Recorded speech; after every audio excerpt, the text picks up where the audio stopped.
Hello everyone. So I'm just going to start with the first part of the reflection. So my thoughts on how the internet have driven change. Well, for starters, being able to post lectures and assignments on the internet and having the massive amount of information there for students is wonderful for students who have missed class because of an illness or for something that has taken them from school. Before internet and the ability to put stuff online, lectures were face to face. Now it's more people are going for online because it fits into their schedules more easily. I did relate to the messages from the videos, especially the one where each person has to hold up their own message. For instance, one of the girls said her average class size was like 115 students, which for me that sounds like a lot. I know it's probably about normal, maybe even a little less, but I graduated from a class of 50 students in my graduating class. My school alone had 200 students in it, so that seems a lot for me. It seems like the larger a class gets, the less personal it feels, the less people actually know you. With a bigger class size, it's also harder to get information across from some people. Maybe a student not understand a concept and can't really get that answer clearly. However, with the internet, there are so many places to look for the answer, and the instructors have the ability to post information where it is readily available. I would definitely like my students to have the ability to use the internet in my future classroom, just because there's so many different things to do with it and learn.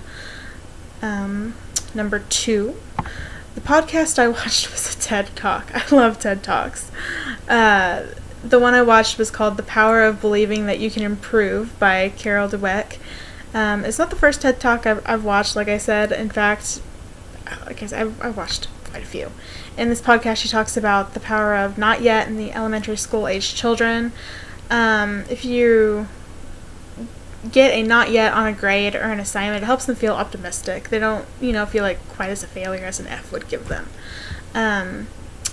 It gives them a chance to be able to grasp a concept or get the grade that they want. A way to use podcasts, blogging, or wikis in a classroom might be to prepare a substitute.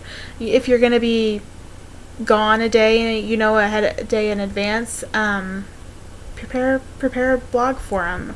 A podcast kind of instructing, kind of what you want them to do and stuff like that.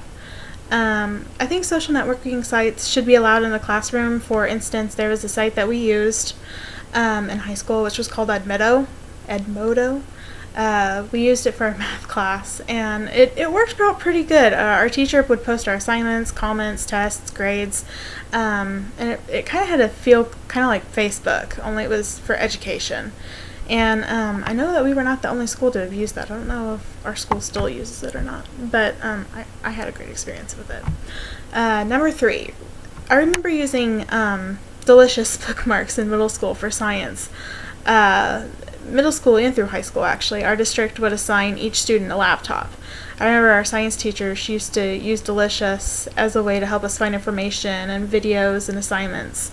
I had honestly forgot about that until reading the Web 2.0 information.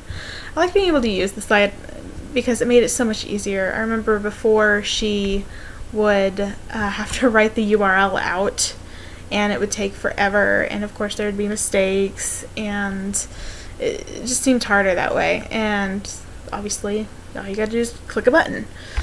So thanks everybody for watching, and have a good night.